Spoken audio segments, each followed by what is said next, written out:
DM साहब को ज्ञापन देने आए थे? जी, मैं डीएम साहब के पास अपनी फरियाद लेकर के आई हूँ कि रोज़ प्रतिदिन में मुझे मानसिक रूप से टार्चर किया जा रहा है। मेरे परिवार के खिलाफ में षड्यंत्र रचा जा रहा है, मेरे खिलाफ में षड्यंत्र रचा जा रहा है।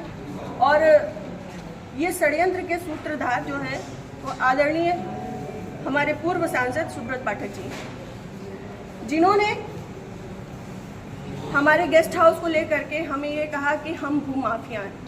मैं आप सब लोगों को ये बात को अवगत करा देती हूँ कि हमारी जितनी भी ज़मीनें हैं 35-40 बीघे से ज़्यादा ज़मीन नहीं, और जिसमें हम मेरे खुद के नाम पे सिर्फ 3 बीघे ज़मीन है। और 3 बीघे ज़मीन वाली महिला कैसे भूमाफिया हो सकती है? और 35-40 बीघे की ज़मीन में हम मेरे ससुर साहब, मेरी सासू माँ, मेरे हस्बैंड और मेरे देवर देवरानी 6 लोग आते हैं। इतनी सी जमीन में कैसे लोग भूमाफिया हो जाते हैं? जो ये बड़ा उससे कह रहे हैं कि चपुन्ना के भूमाफिया। और रही बात मेरे गेस्ट हाउस की, राधा रानी गेस्ट हाउस की, तो आज इन्हें ये पर लग रहा है कि वो हमने सरकारी भूमि में बनाया है, अवैध जमीन पे कब्जा किया है।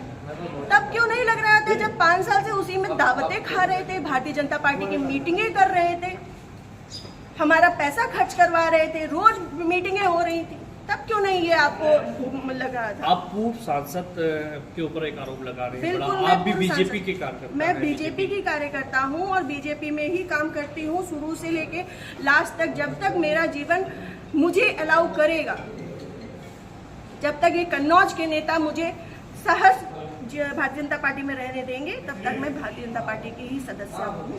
पार्टी में आपने इसकी उच्च पद पे लोगों से शिकायत की है?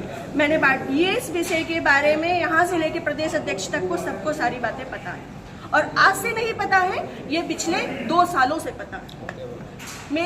मेरे पिताजी, मेरे ससुर साहब, मेरे हस्बैंड, मेरे हम सब लोगों के लिए हत्या तक का मतलब षड्यंत्र रचा जा चुका है, और विगत के चुनाव के निर्णय के बाद ही रचा गया।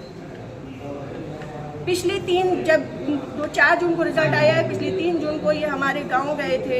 हमारे गांव जाकर के इन्होंने, हमारे राइवल्स हैं जो, उनके घर जाकर के इन्होंने 2 घंटे की बैठक रखी जिसमें षड्यंत्र रचा गया।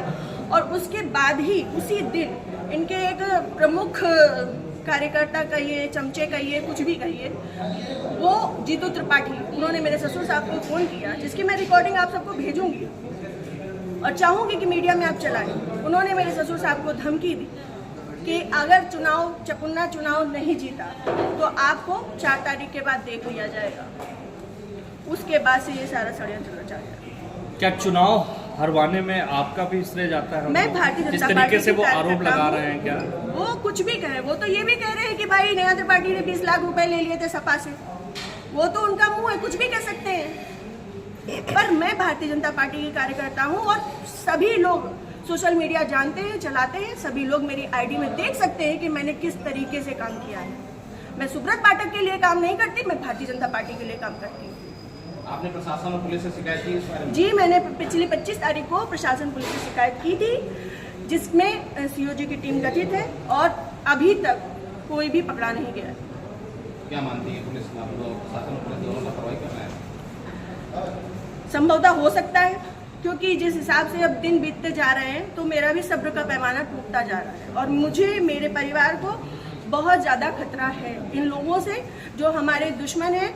क्योंकि सुब्रत पाठक जी ने, हमारे जो राइवल्स हैं, सभी आजीवन कारावास के मुजरिम हैं। सभी आजीवन कारावास के मुजरिम हैं। मैंने इसमें लिख के भी दिया है, संदीप तिवारी, प्रदीप तिवारी, मनोज अग्निहोत्री, ये बलात्कारी केस के और आजीवन कारावास, गैंगस्टर, इन पे सब तरीके की धाराएं लग चुकी हैं इनमें, ऐसे लोगों के साथ में। और जिसको इन्होंने हम लोगों की सुपारी दी है, अखिलेश यादव उर्फ छक्की, वो इनके, हाँ, यहाँ ठटिया का ही निवासी है, गांव झहुआ है उसका। वो इन लोगों के साथ में, सुब्रत पाठक के साथ में भी जेल में रहा है, और इन लोगों के साथ में भी जेल में रहा है, और अभी फरार है। और इन लोगों की मोटरसाइकिल भी उनके पास है, अभी तक वो भी बरामद नहीं हुई है। ये लोग सिर्फ मेरा मानसिक, शारीरिक और चारित्रिक शोषण करते आ रहे हैं 2 साल से। मैं 3 साल से मैं बहुत ज़्यादा परेशान हो चुकी हूँ। अब ये चीज़ें नहीं होंगी। आज आपने जिलाधिकारी से बातचीत की है, क्या उन्होंने आश्वासन दिया? उन्होंने मुझे पूर्ण आश्वासन दिया है कि इस पे निष्पक्ष जांच होगी, क्योंकि हमारे पास रिकॉर्ड्स भी हैं, हमारे पास सबूत भी हैं और बहुत सारी चीज़ों के सबूत हैं। समय आने पे मैं वो सब आपके सामने रखूँगी।